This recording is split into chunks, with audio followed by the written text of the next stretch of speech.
Bismillahirrahmanirrahim. Assalamualaikum warahmatullahi wabarakatuh. Waalaikumsalam warahmatullahi wabarakatuh. Alhamdulillah kita bisa bertemu lagi. Ternyata Bu Ririn itu sebenarnya keangkatan kalian sudah masuk ya di semester 2. Sekarang teman-teman sudah semester 3, sudah tingkat kedua ya, sudah punya adik kelas.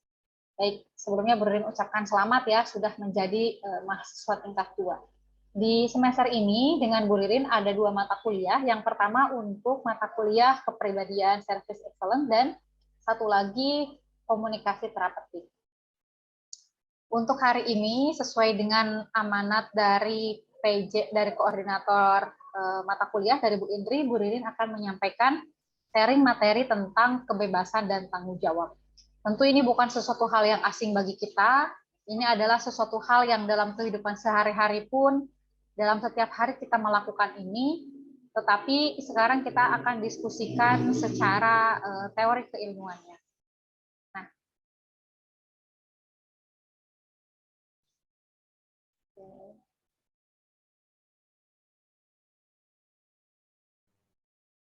nanti kita akan bahas tentang konsep kebebasan, konsep tanggung jawab, kemudian bentuk-bentuk dari kebebasan, kemudian bentuk dari tanggung jawab, dan hubungannya antara kebebasan serta tanggung jawab. Secara garis besar, tanggung jawab ini dan kebebasan ini terdiri dari 3 jenis ya, ada kebebasan jasmani, kebebasan rohani, dan kebebasan moral. Dan yang akan kita pelajari lebih lanjut adalah tentang kebebasan serta tanggung jawab moral. Kenapa kita penting mempelajari tentang konsep kebebasan dan tanggung jawab? Karena yang pertama jelas kita sebagai makhluk sosial ya, kita tidak terlepas dari yang namanya di mana kita harus menjalankan tanggung jawab kita, tetapi kita juga tetap menjalankan hak kita sebagai makhluk individu memiliki kebebasan. Kemudian juga teman-teman sebagai calon perawat nantinya yang akan bekerja erat kaitannya dengan tanggung jawab yang harus dilaksanakan ya, dan bagaimana teman-teman juga bebas untuk berinovasi, bebas untuk berkreativitas ya, tetapi pada koridor yang semestinya. Nanti kalau misalkan ada yang ingin didiskusikan, teman-teman boleh raise hand dan boleh langsung didiskusikan sebelum perkuliahan selesai. Sebelumnya Bu Ririn juga ucapkan terima kasih kepada Mbak Zahra ya yang sudah mengkomunikasikan untuk perkuliahan kita pada hari ini. Nanti selama ikan secara pribadi yang tidak berhasil untuk tidak usah melalui Mbak Zahra WhatsApp boleh. Bu Ririn belum stand untuk keperluan akademik, silakan membuat konten. Sebelum kita membahas lebih lanjut, pertama ini gambar mau minta pendapat dari teman-teman semuanya. Teman-teman, perbedaannya ini sama-sama di sini juga tindakan agresi. Perbedaannya yang kira-kira kebebasan dan tanggung jawab. Dari Mbak Sisilia, apa perbedaan dari kedua ilustrasi yang ada ini? Mbak Sisilia bisa mendengar suara Bu Ririn? Halo? Halo Mbak Sisilia ada di situ? Nanti diskusinya nanti minta.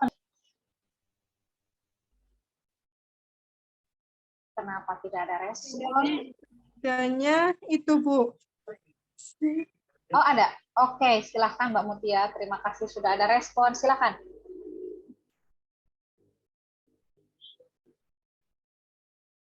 Ya, dibuka dulu mikrofonnya biar unmute.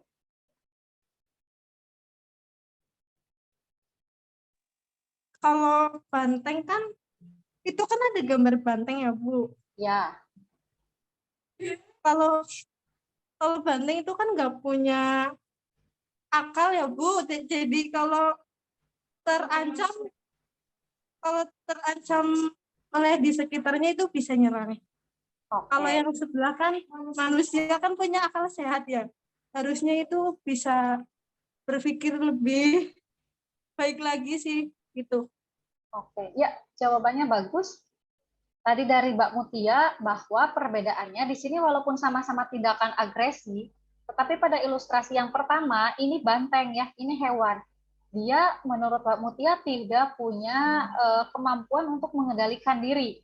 Ya, jadi dia menyerang seperti ini. Sementara yang pada gambar ilustrasi kedua sebenarnya ini adalah sekelompok orang manusia yang memiliki akal. Sehingga seharusnya dapat mengendalikan diri, dapat menyelesaikan sebuah masalah dengan cara berbagai alternatif ya. Tidak hanya ada satu cara tawuran saja. Nah, tetapi yang dipilih oleh kelompok ini, mereka memilih menyelesaikannya dengan cara tawuran. Oke, bagus sekali Mbak Mutia untuk pendapatnya.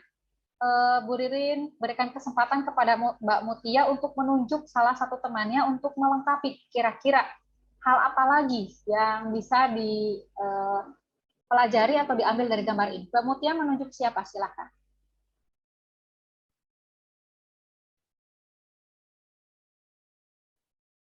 Nanti Bu, sebentar. Tunjuk acak saja boleh siapa yang hadir.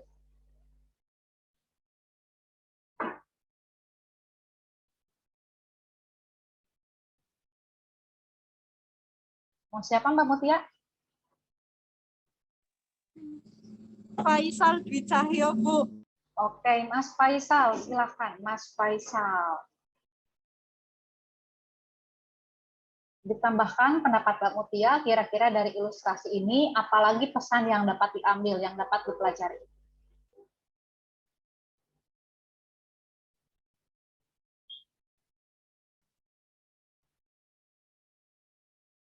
Halo, Mas Faisal.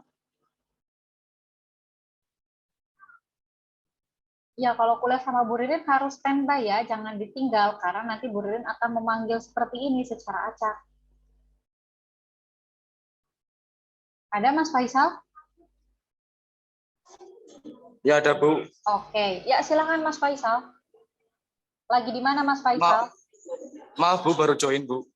Oke.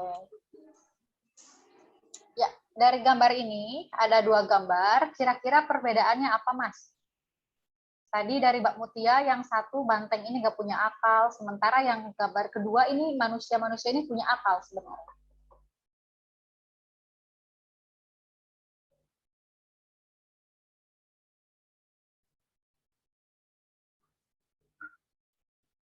Kira-kira apa lagi yang bisa menurut Mas Faisal yang bisa diambil pelajarannya atau perbedaannya apa?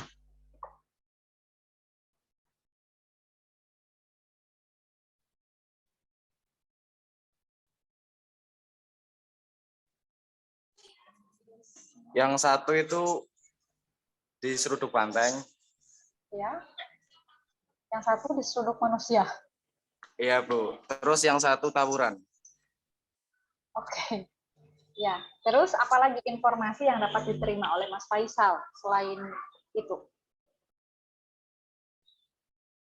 Dihubungkan dengan tanggung jawab dan kebebasan.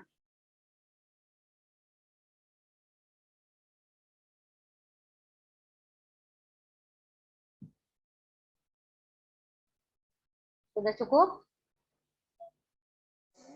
Sudah Bu. Oke, ya. Jadi tadi Mbak Mutia sudah menyampaikan bagus sekali bahwa ilustrasi yang pertama ini, walaupun sama-sama dua-duanya tidak akan agresif, tapi pada ilustrasi yang pertama ini melibatkan hewan, gitu ya. Nah, sementara kalau hewan itu tidak akan memikirkan akibatnya karena dia juga tidak harus mempertanggungjawabkannya, gitu ya. Sementara gambar ilustrasi yang kedua tadi itu perbuatan manusia yang sebenarnya itu dapat dikendalikan tadi kata Mbak Mutia ya karena memiliki akal. Nah, jadi semua perbuatan manusia itu kita harus menyadari bahwa apa yang kita lakukan, besar atau kecil, itu memiliki konsekuensi moral. Sedangkan hewan tidak memiliki akibat atau pertanggungjawaban secara moral. Nah, moral ini dibentuk dari mana? Moral ini dibentuk dari nilai-nilai yang diterapkan dari sejak teman-teman kecil ya, oleh orang tua, oleh keluarga, oleh lingkungan, juga termasuk oleh budaya. Makanya kita pun harus menyadari bahwasannya kewajaran di suatu tempat itu bisa jadi sangat mungkin berbeda dengan kewajaran di tempat lain karena dipengaruhi oleh faktor budaya. Nah, salah satu ciri orang sehat jiwa adalah dia mampu beradaptasi. Beradaptasi itu dalam arti dia bisa menerima dan diterima oleh lingkungannya, walaupun tidak serta-merta mengadopsi semua yang dianut oleh lingkungannya. Misalkan, saya berteman masuk ke lingkungan orang-orang pintar, rajin baca buku, saya langsung ikut baca buku, itu hal yang positif ya malah. Tapi sebaliknya, misalkan saya punya teman, dia suka minum minuman keras, tidak artinya beradaptasi saya itu juga ikut menganut minum minuman keras ya, tetapi kita tetap bisa hidup berdampingan, tidak terjadi friksi yang begitu berarti, kemudian dengan nilai sendiri, tetapi tadi bisa saling menghargai. Nah, itu bentuk adaptasi. Nah, ciri orang sehat jiwa juga adalah dia bisa diterima, ya, bisa mempertanggungjawabkan perbuatannya, diterima secara norma sosial dalam pergaulan, dalam budaya setempat. Nah, kemudian selain oleh budaya, moral juga dipengaruhi oleh tingkat usia juga, ya. Mungkin teman-teman juga bagaimana caranya untuk berkomunikasi dengan teman seumuran. Kalau menggunakan bahasa seperti Bu Ridin sekarang, mungkin kan akan jadi garing, ya. Ngobrol sama teman, bahasanya seperti bahasa kuliah, ini juga nggak asik. Berbeda dengan teman-teman saat berkomunikasi dengan dosen. Seperti poster yang teman-teman buat, ya, yang di-upload di Instagram itu bagus-bagus banget, gitu. Tinggal teman-teman menjalankannya. Bagaimana cara berkomunikasi dengan orang yang lebih tua, dengan orang yang lebih muda, dengan orang yang seumuran, dan dalam situasi apa. Nah, konteks lain selain budaya, usia, juga kondisi kesehatan seseorang juga itu sangat berpengaruh. Contohnya, teman-teman pernah PKK 1. Teman-teman sudah pernah menemui bagaimana kondisi pasien di rumah sakit. Mungkin tidak seseorang pasien yang sedang mengalami nyeri sedang sampai dengan nyeri berat, kita berikan penyuluhan atau pendidikan kesehatan misalkan tentang bahayanya merokok. Bu Ririn rasa itu malah dinilai sebagai tindakan yang kurang care terhadap pasien. Pasien lagi nyeri, kita terus saja ngomong bahayanya rokok, ada kandungan A, B, C, D.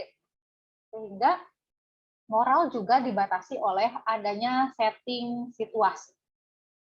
Nah, di sini kita harus yang dinamakan pintar membawakan diri,